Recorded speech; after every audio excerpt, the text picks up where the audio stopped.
tengah perang Iran, perang chip dan bayang-bayang Taiwan, Donald Trump ke Beijing dan disambut Xi Jinping bak sahabat lama. Tapi apa sebenarnya yang sedang terjadi di balik senyum dua pemimpin negara berpengaruh di planet bumi ini? Negara paling adikuasa. Jadi dua rising power, established power. Yang satu rising power, ya, super power, terus yang satu established power. Dan saya kira inilah hubungan bilateral yang terpenting ya antara negara-negara di dunia ini. Memang ada Eropa, ada Soviet, Rusia. Tetapi yang menjadi jangkarnya sekarang ini stabilitas kekuatan dunia dan continuity dari geopolitik yang stabil adalah Amerika, established superpower, dan China, the rising superpower. Dan kita bersyukur bahwa hubungan keduanya ini tentu saja ada perang tarif, ada gejolak, ada ini, tetapi overall, kalau kita melihat summit yang di Beijing ini, pentingnya summit ini kan di situ, bahwa mereka berdua, Trump memuji Xi Jinping ya, betul, dengan membawa delegasi yang superpower juga. Inilah ada Elon Musk, orang terkaya di planet juga tuh. Terkaya di planet, Tesla, SpaceX, ada Tim Cook, Apple, perusahaan dunia terbesar, Nvidia, Jensen Huang yang juga keturunan Cina kan, kalau Jensen Huang, dan berbagai pimpinan. Boeing juga ada. Boeing juga dan nah itu kan memperlihatkan penghargaan Trump kepada pentingnya summit ini, pentingnya Cina bagi Amerika, dan sebaliknya bagaimana Xi Jinping secara resmi menyambut Donald Trump itu kan dahsyat sejak turun dari pesawat, Mel. Betul. Dengan anak kecil, pasukan, sampai gala dinner yang dahsyat itu mencerminkan bahwa kedua belah pihak sadar posisi masing-masing sebagai negara terpenting di dunia sekarang ini, baik dari segi militer, dari segi ekonomi, dari segi industri dan teknologi. Memang kita bisa diskusikan ada nanti apa problem dasarnya, apa implikasi ke depannya, tapi secara sebuah event summit ini kan sekali lagi kita ingatkan pemirsa Freedom Institute bahwa istilah summit itu kan artinya puncak gunung. Yes. Tapi pertama kali diperkenalkan dalam bahasa international relations oleh Winston Churchill. Ya, setelah Perang Dunia Pertama kan mengadakan Cairo Summit, Cairo Conference. Ya, dia terus dia kan juga sejarawan dan penulis mengenalkan istilah summit. Nah, berarti summit ini untuk kesekian kalinya. Kalau Cina Amerika yang paling penting awalnya adalah pertemuan antara Mao Zedong dan Presiden Richard Nixon tahun 72. Ini kan Mao Zedong masih hidup, masih berkuasa. Sebelumnya diawali oleh diplomasi pingpong Dr. Henry Kissinger dengan Zhou Enlai. Zhou Enlai itu waktu itu premier, orang kedua di bawah Mao Zedong. Teknokratnya, orang pinternya di bawah Mao Zedong. Jadi pertama dibuka oleh diplomasi pingpong Dr. Henry Kissinger. Waktu itu dia penasehat keamanan Presiden Nixon. Kemudian tahun depannya disusul oleh pertemuan Mao Zedong dan Deng Xiaoping dan Carter. Mao Zedong dulu. Deng Xiaoping, Carter kan berikutnya. Tapi membuka pintu Cina ini penting sekali karena itu kan membuka pintu Cina. Waktu itu kan Cina dan Uni Soviet masih negara komunis yang dengan Amerika Serikat tertutup banget dan dimanfaatkan waktu itu celah karena ada perbedaan, ada konflik internal antara Cina Mao dengan Uni Soviet. Ya, sehingga Henry Kissinger, ya seorang yang jenius dalam diplomasi, juga profesor ya international relations dari Harvard, itu bertemu Zhou Enlai. Karena dia melihat bahwa Soviet dan Cina bisa dipisahkan dan Cina ini adalah raksasa yang sedang tidur. Ini Henry Kissinger. Dia tahu bahwa kalau dia mendekati Cina, ini satu langkah geopolitik yang bisa mengubah dunia. Dan benar. Ya, dengan dibukanya pintu Cina, Cina berhubungan baik dengan Amerika Serikat selama 50 tahun. Kemudian tadi kan Deng Xiaoping menggantikan Mao, ada Carter, kemudian macam-macam presiden termasuk Ronald Reagan. Itu kemudian Cina bergabung dengan dunia barat, quote and quote, ya WTO tahun 2001 yang membuat ekonomi Cina terbang. Selama 40 tahun China adalah negara pertumbuhan ekonomi yang terbesar, tercepat sepanjang sejarah manusia. Nah, kalau kita lihat Beijing Summit yang sekarang, dia adalah puncak dari semua itu. Ya, karena itu kan sambutannya Xi Jinping dan kemudian Trump bawa Elon Musk, bawa Tim Cook. Tim Cook ini kan Apple. Apple itu kan pendiri awalnya yang sangat populer di China adalah Steve Jobs. Dia yang pertama kali membuka dengan Foxconn, pabrik manufacturing paling modern di China, di Shanghai dan sekitarnya, yang mempekerjakan ratusan ribu insinyur muda China. Disusul oleh Tesla, Elon Musk. Ya, mempekerjakan ratusan ribu anak-anak muda China untuk belajar dengan teknologi dan manufacturing modern. Muncullah Huawei, Xiaomi. Yes, dari ekosistem itu muncullah berbagai macam termasuk BYD. BYD kan awalnya sebagai perusahaan, itu supplier Apple itu loh, iPad itu loh. Tetapi China tahu bahwa Amerika itu inovatornya. Makanya waktu di gala dinner, nanti kita bicarakan nanti ya, Elon Musk kan duduk nih, yang lain para pemimpin Amerika yang ada maupun elit Cina kan, gala dinner gak gampang. Para petinggi elit. Ini summit bang. Ini summit, ini krim adalah krim. Elon Musk duduk aja, yang lain-lain. Terus datang di root CEO-nya Xiaomi. Huawei. Selfie dong, terus ada lagi datang selfie. Elit Cina pun mengerti bahwa inovator terdepannya itu adalah tokoh-tokoh teknologi Amerika seperti Elon Musk. Karena itu mereka minta selfie. Dan sebelumnya Steve Jobs. Ya, mereka mengimitasi itu dan kemudian menginovasi sendiri. Jadilah BYD, DeepSeek segala macam. Dan Cina mengerti sejarah. Ini sejarah. Cina kan bangsa panjang, 5.000 tahun. Dia mengerti bagaimana berhadapan dengan superpower yang penuh tokoh-tokoh inovator seperti Elon Musk, Steve Jobs, Jensen Huang, dan sebagainya. Sehingga sambutannya proper. Xi Jinping juga mengatakan, kita ini jangan sampai menjadi rival tetapi partner. To see this Trump. Nonton Freedom Institute kayaknya Xi Jinping nonton Freedom Institute bersama netizen kita kan. Kita kan sering menyampaikan to see this trap, ya kan. Jadi ini filsuf dan jenderal dari Yunani 2.500 tahun lalu sudah mengatakan pada saat Sparta establish power, ada Athena naik sebagai rising power, maka terjadi perang, Peloponnesian War gitu loh. Nah, sekarang ini Amerika establish power, China is rising power kan. Semua menyadari bahwa ada secara alamiah akan ada persaingan inherent di dalam hubungan seperti ini.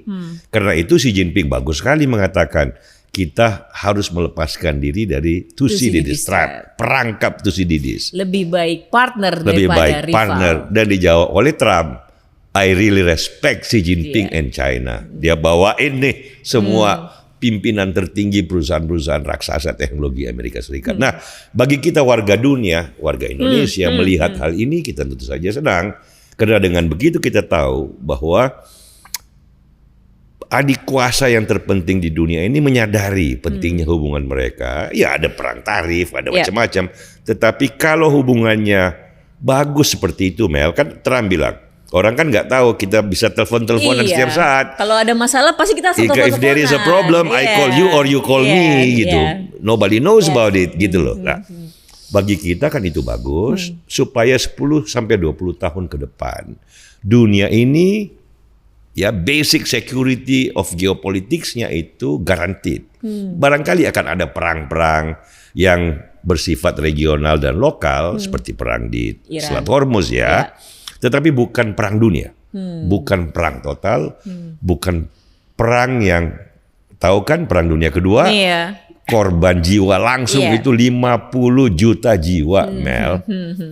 Ya kan? Lulu lantak tuh dunia oleh perang itu. Nah, sekarang kita berkata bahwa di samping pesimisme, berbagai problem dengan hubungan Amerika-China yang basically sound, ya, itu kita bisa berharap 10 tahun, 20 tahun ke depan banyak perubahan, tetapi basic stability of the geopolitics gitu, itu relatively guaranteed gitu. Itu yang paling penting, Mel. Sebelum lanjut, saya mau mengingatkan kembali kepada teman-teman Freedom untuk mengunjungi Perpustakaan Umum Freedom Institute di Wisma Bakri, Jalan HR Rasuna Said, Kuningan, Jakarta Selatan.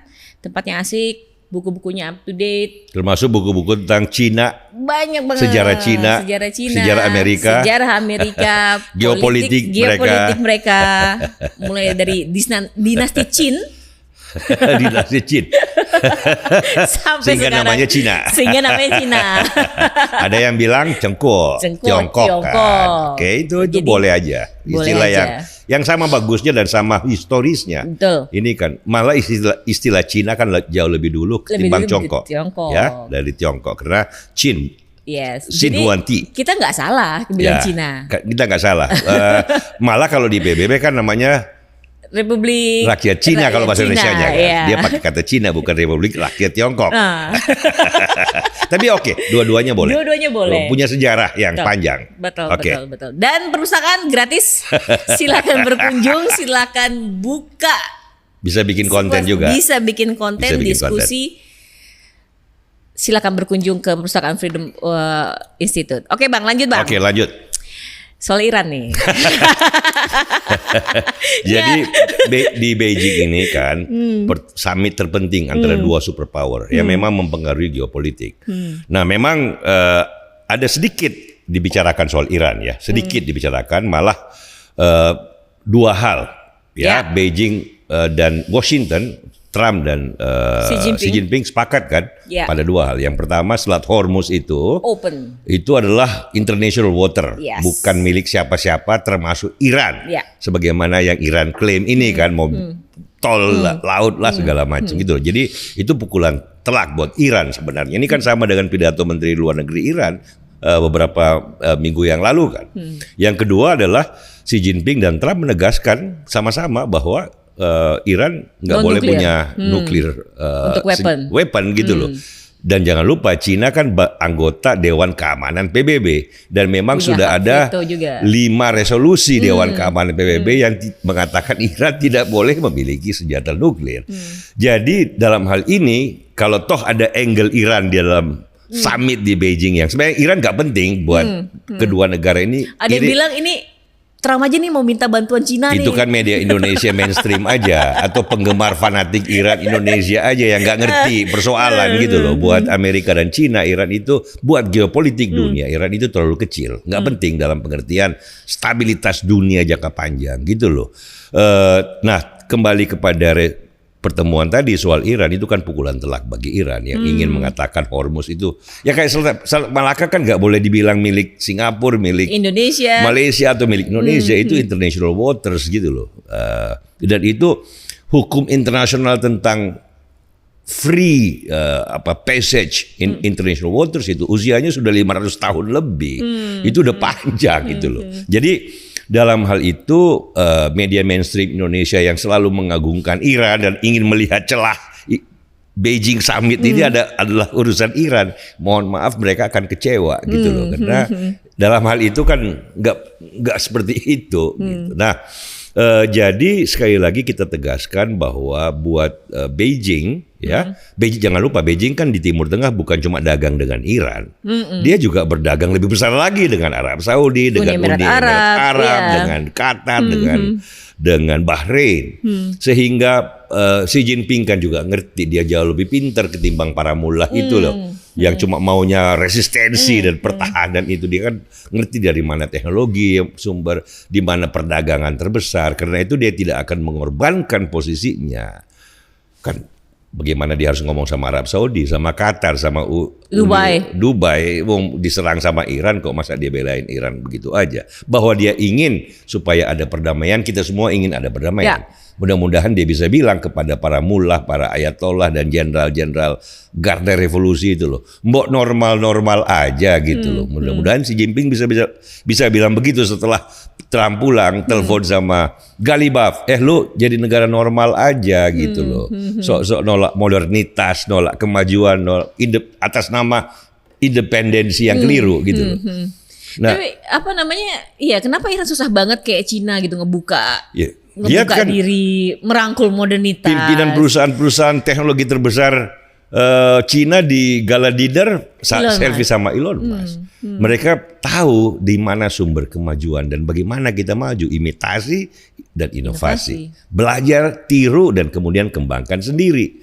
Bukan sok-sokan nolak modernitas, tolak Amerika per se, tolak Barat per se gitu loh. Ya itu cara Iran yang membawa dia ke jalan yang kelam. Buntu sendiri kan. Mau ngapain sekarang? Coba dengan blokade itu. Dia bilang kita berdaulat, kita bangga. Loh Dubai juga kurang bangga apa dengan apa yang mereka alami. Jauh lebih terbuka, jauh lebih sejahtera rakyatnya. Bahkan para pendatang dari India, Indonesia, Bangladesh ke Dubai. Bukan ke Tehran gitu loh. Mencari kehidupan. Apa yang dibanggakan dengan itu gitu loh. Nah itulah barangkali para penggemar Iran di Indonesia nih atau TV-TV mainstream yang selalu melihat bahwa Trump ke Beijing minta bantuan soal Iran. Ngapain itu kan? Orang mau bicara teknologi, manufacturing, bahwa Elon Musk, Jensen Huang dan Xi Jinping pun menyadari. Makanya kan dengan Trump salaman, ya benar, 2 poin. Satu, Iran nggak boleh punya senjata nuklir. Yang kedua, Hormuz bukan milik Iran, itu international water, gitu loh. Itu bagus banget, gitu loh. Nah, itu juga penting, Mel. Kenapa? Ada kaitan juga dengan Taiwan, kan? Nah, betul. Buat Cina, Taiwan jauh lebih penting ketimbang soal Iran. Bahkan pada saat Dr. Henry Kissinger dan Mao Zedong, Zhou Enlai tahun 71-72 ketemu Nixon, untuk membuka Cina dengan hubungan Amerika, salah satu isu yang penting kan Taiwan. Dan diselesaikan dengan baik oleh Henry Kissinger dan Zhou Enlai. Strategic ambiguity. Kenapa? Status quo nih. Karena kan hubungan Amerika dengan Cina kan panjang, ya. Dan ini kan perang sipil antara Kuomintang dan Chiang Kai-shek dengan kaum komunis Mao Zedong. Nah kebetulan Chiang Kai-shek, Taiwan kan dekat sama Amerika. Amerika dekat sama Cina pra-revolusi, ya, yang mengusahakan dan membantu Cina menjadi anggota Dewan Keamanan, anggota tetap ya, 5 negara itu kan Amerika, gitu, Roosevelt dan Truman.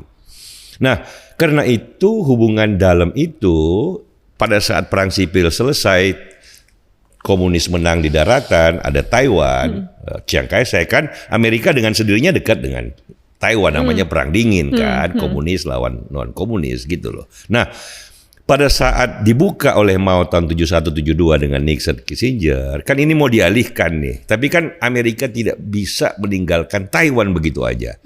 Tetapi dicapai kesepakatan, udah deh, tetap satu Cina, diakuin Mao Zedong, Cina sebagai satu bangsa, tetapi boleh nggak 2 sistem, 2 pemerintahan yang berbeda. Kita nggak usah formalkan pengakuannya, tetapi biar ambigu aja. Toh kalian tumbuh sama-sama deh, hidup sama-sama deh. Toh ini kecil banget, kan cuma 23 juta orang, 25 juta orang di Taiwan. Di Cina kan 1,4 miliar manusia. Nixon dan Kissinger menghargai bahwa oke, ini satu Cina, tapi boleh nggak strategic ambiguity. Mau Zhou Enlai dan Xi Jinping sampai sekarang, dan terutama Deng Xiaoping setelah Mao mengatakan oke, kalau itu the price of progress, kita terima. Toh juga nggak kemana-mana Taiwan ya kan. Setelah 50 tahun Taiwan maju, Cina maju kan bagus banget.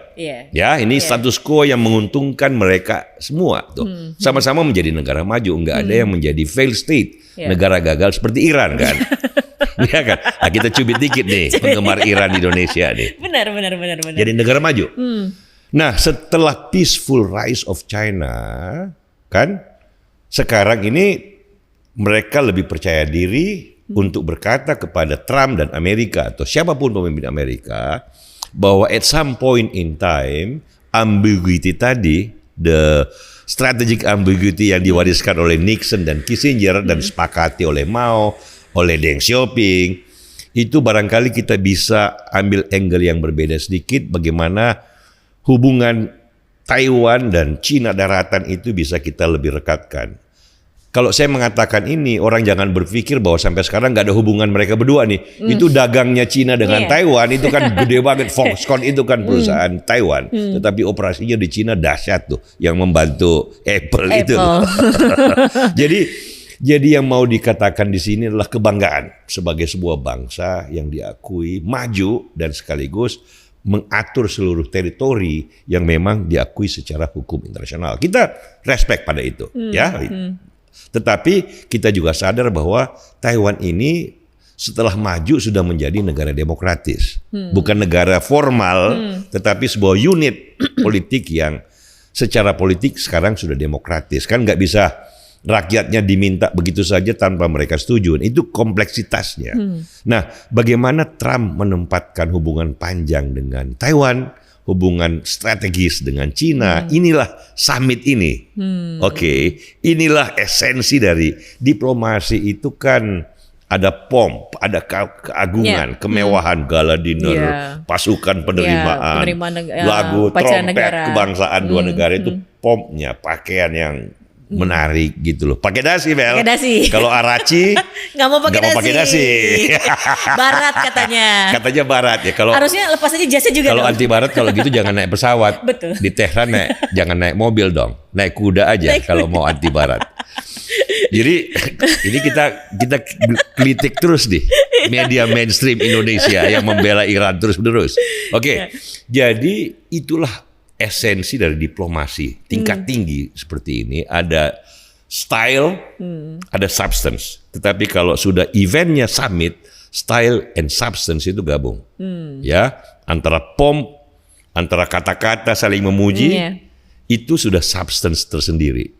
Ya, masalah Taiwan, masalah tarif. Kemarin kan kayak panas-panasan, sekarang didinginkan.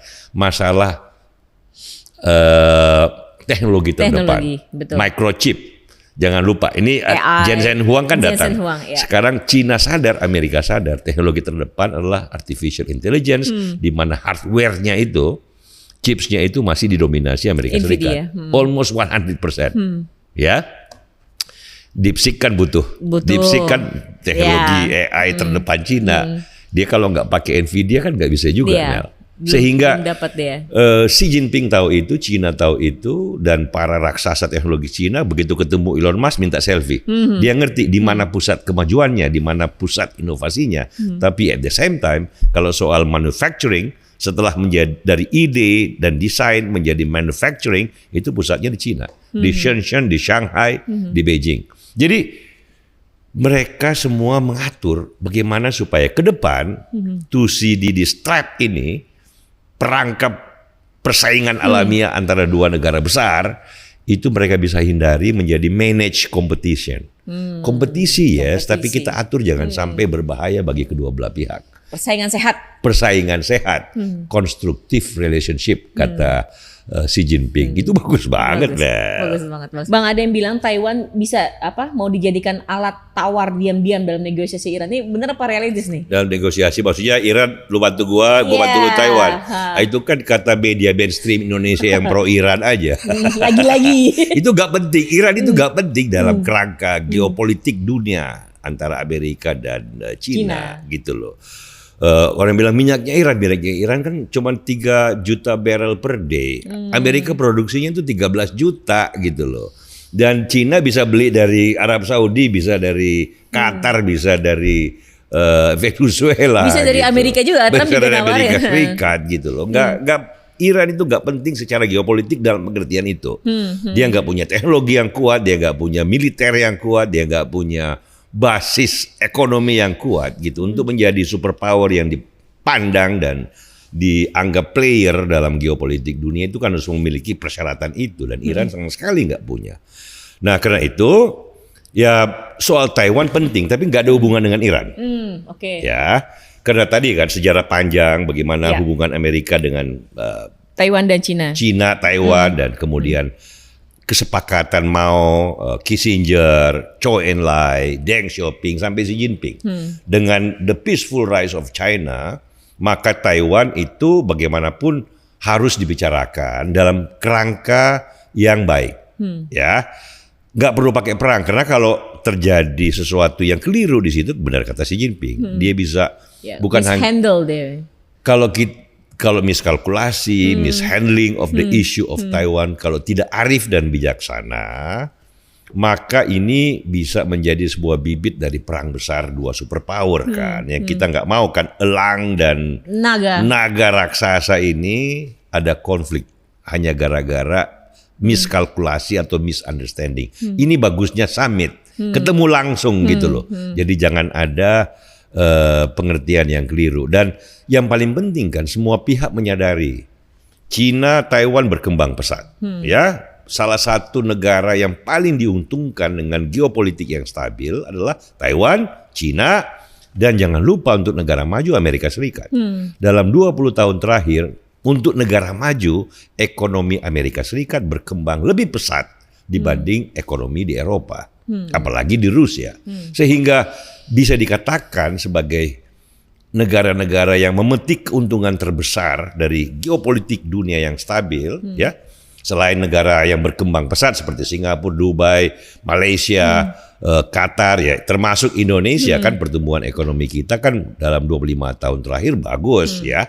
Artinya income double, apapun persoalan yang ada. Jadi dengan begitu Amerika dan Cina yang menyadari bahwa mereka memetik keuntungan besar sebenarnya dari geopolitik yang stabil itu, mencari bagaimana membicarakan isu Taiwan dengan proper, tanpa mengecilkan hak-hak dan masa depan orang Taiwan sendiri yang bagian secara formal dari Cina, tetapi sekarang ini kan independen sebagai sebuah unit politik yang sudah kadung demokratis. Nah ini penting banget. Dan saya kira jangan lupa di Taiwan itu kan kenapa dia ekonominya maju kan teknologi. Chip. Ya, produksi chip yang paling advance di dunia ini itu produksinya di Taiwan. Ya. Desainnya, otaknya di Silicon Valley, ya Elon Musk, ya Apple, Steve Jobs, Jensen Huang, tapi kan manufacturingnya itu di Taiwan. Gitu loh. Beberapa perusahaan Taiwan punya cabang di Cina, di Shanghai, di Shenzhen. Sehingga ini kan terkait secara ekonomi. Berbeda dengan Amerika dan Soviet dulu pada saat Cold War, perang dingin kan, tidak ada hubungan ekonomi antara Amerika dengan Uni Soviet, tidak ada sama sekali, karena Uni Soviet kan bukan sebuah ekonomi terbuka. Kalau sekarang ekonomi Taiwan, ekonomi Cina integrated almost, ekonomi Amerika, ekonomi Cina juga sangat amat berhubungan, ya. Berkembangnya ekonomi Cina kan tadi sudah saya katakan, ada perusahaan seperti Apple, perusahaan seperti Tesla buka menciptakan ekosistem. Ratusan ribu, jutaan anak muda Cina, insinyur muda Cina belajar dari ekosistem itu dan kemudian mengembangkan perusahaan Cina yang sangat bagus. Nah, ini semuanya kan integrasi ekonomi, Mel. Bukan lagi gaya Soviet dan Amerika Serikat. Karena itu the power play dalam konteks baru ini membutuhkan orang-orang yang thinking beyond. Xi Jinping kan bagus banget. Ngapain kita jadi rival, jadi partner yuk, membangun yuk, gitu loh. Nah, inilah saya kira kesimpulan besar dari summit ini, ya, bahwa good for the world, buat dunia bagus, ya, dua naga dan elang bisa sama-sama maju dan berkembang. Kita di Indonesia, di ASEAN yang berkepentingan supaya situasi kawasan tetap damai, tetap kondusif, ya, di samping segala persoalan seperti tarif, perang dagang. Kan, rupanya mulai surut kan, apalagi setelah mahkamah Supreme Court di Amerika mengatakan Trump nggak punya hak untuk melakukan trade war seperti itu, gitu, harus pakai cara lain. Nah, itu kan kelihatannya sudah mendingin tuh. Perang dagang itu pelan-pelan kan. Toh juga Trump tinggal 2,5 tahun. Ya, jadi setelah Trump kita harapkan, saya nggak tahu sampai kapan Xi Jinping. Tetapi sejauh hubungan Amerika dan Cina sebagai jangkar bagi dunia ini bagus, ya, konstruktif. Saya kira Eropa juga akan ikut, kan Eropa adalah salah satu kelompok negara juga yang kuat dan ekonominya maju. Kalau mereka semua konstruktif, saya kira dunia ini the progression of history, Hegel lagi kan, nggak bisa tertahankan, ya, dengan segala persoalannya. Kan kita nggak mau dunia ini mundur ke belakang tapi bergerak maju. Mudah-mudahan negara lain seperti Iran yang selama ini masih menolak progression of history itu bisa ikut serta juga gitu, sehingga kita semua merasa bahwa oke, basically di dunia ini, di dunia yang penduduknya beragam dengan segala macam pemikiran, kepentingan itu bisa pelan-pelan bertahap maju. Kan beberapa bagian dunia lain tetap harus kita perhatikan yang masih tertinggal di Afrika, di Asia Selatan gitu loh. Sehingga the whole of humanity, ya siapapun negara terbesarnya dan terkuatnya sekarang itu berjalan di jalan yang benar. Itulah kira-kira Mel. September nanti akan ada balasan kunjungan. Ya, kunjungan balas. Selalu kan begitu. White House. Itu bagusnya kan antara Washington dan Beijing selalu ada.